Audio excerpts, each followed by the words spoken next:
Bonjour, je vais vous parler d'un thème sur lequel je travaille actuellement.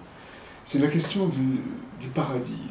Enfin, je ne l'aborde pas du tout en tant qu'historien ou en tant que sociologue, mais vraiment en tant qu'architecte et réfléchir justement sur comment, vous voyez, cette question du paradis, elle se pose dans l'architecture contemporaine. Alors, bien sûr, le paradis, c'est un truc assez fou, parce que c'est quand même, disons, la collusion entre deux civilisations qui n'ont strictement rien à voir. Hein. La première, donc, effectivement, c'est la civilisation perse.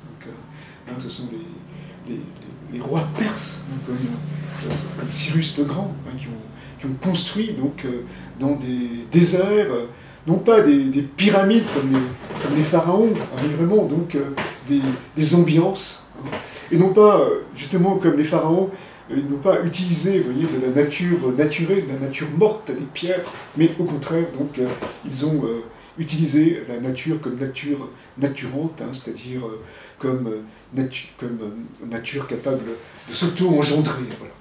Et donc, ils ont créé en plein désert donc, des espaces clos, donc, totalement tempérés, plantés, remplis d'animaux, avec effectivement des bassins.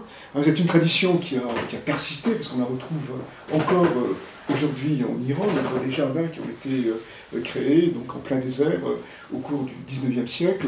C'est une tradition qui est toujours active et qui consiste justement, donc, comme le rappelle Sina Abedi, à construire des espaces clos, puisque paradis, en persan, ça signifie donc un espace sain de murs. Donc des espaces clos avec aussi des plans d'eau.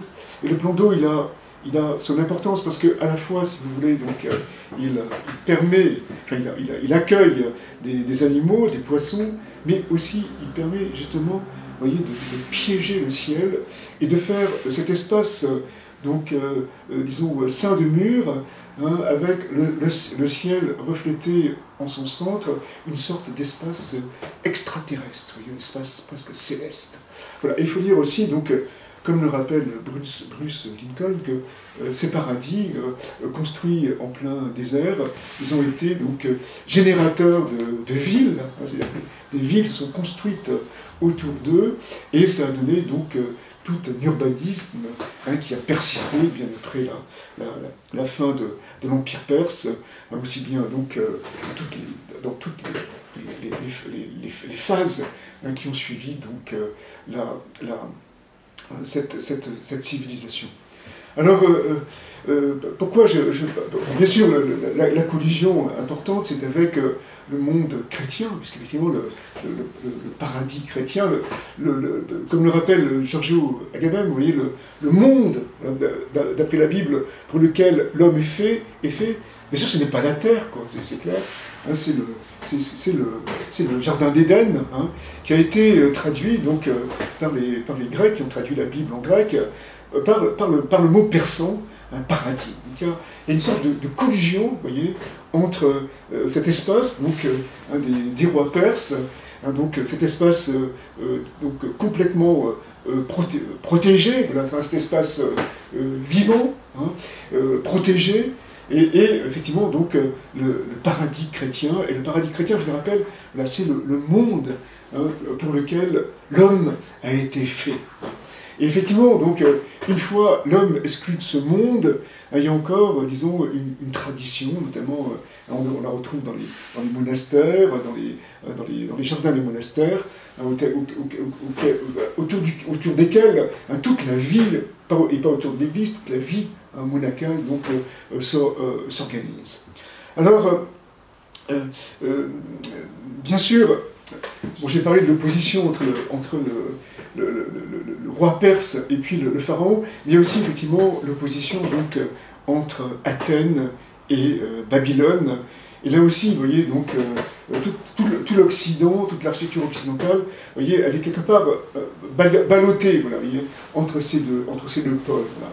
Et c'est vrai que, quelque part, vous voyez, on retrouve, voilà, hein, en Angleterre, par exemple, vous voyez, dans dans l'urbanisme de Rome, dans l'urbanisme de Basse, il y a quelque chose, vous voyez, de cet urbanisme des jardins, tel qu'on le retrouve par exemple à Ispahan, donc une ville composée d'enclos végétalisés. Et donc là aussi on voit une autre opposition entre une ville composée d'enclaves végétalisées et puis donc la ville de l'espace public, donc l'agora athénienne, ou la Rome de Sixte Quint avec ses monuments et puis ses grands axes qui les relient. Voilà.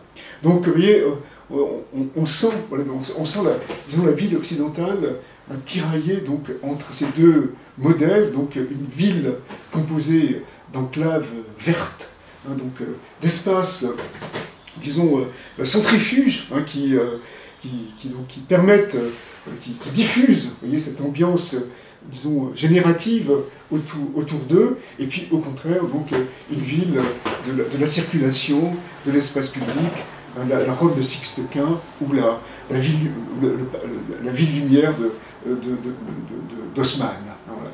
Donc de Paul. Et c'est vrai qu'en France, donc, à Paris en tout cas, il y a eu cette histoire du Palais Royal, ce jardin qui existait déjà, mais qui a été, disons, loti par Victor Louis, et puis par Philippe, enfin le futur Philippe Égalité, qui a vendu des parcelles, enfin qui a construit pour vendre des parcelles autour de son jardin. Et donc,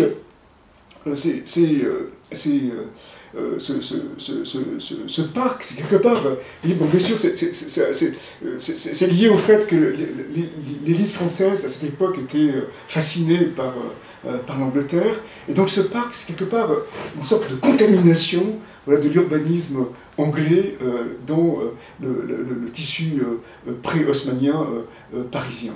Et donc, ce qui est intéressant aussi, c'est que, voilà, dans les années 80, donc on a vu ressurgir donc cet enclos arboré, vous voyez, donc dans énormément de projets. Donc d'abord effectivement, même dans les années 70, les projets de Porzampar pour la Roquette, donc des espaces ceints de murs et végétalisés.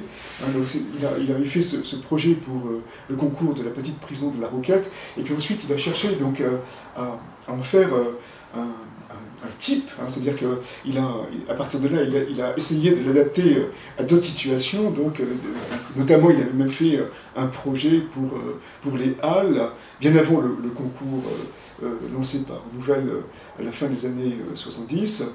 Il avait imaginé donc refaire aussi donc un palais royal à l'emplacement des anciennes halles de Baltard. Voilà. Et bien sûr, on retrouve, voyez, ce jardin dans les projets de Renzo Piano, notamment de la rue de Meaux. Et puis donc aujourd'hui, on retrouve, vous voyez, cet urbanisme de jardin, en partie dans des projets totalement contemporains, comme par exemple le campus de Saclay, qui a été fait par Xavier de Guetter et Michel Desvignes, et dans le quartier de l'école polytechnique. Donc, effectivement, le plan de Michel Desvignes prévoyait donc une sorte de succession, pas de succession, un urbanisme de palais royal, vous voyez, desservi par des voies. Et d'ailleurs, donc, il y a bien des palais royaux qui ont été construits, notamment le projet, là encore, de Renzo Piano pour l'ENS, un projet qui s'organise, voyez, donc, autour de son jardin, mais qui puise sa force de son jardin, et aussi donc le projet de Brutère, donc, dont on parle beaucoup actuellement, qui s'organise donc lui aussi autour de son jardin.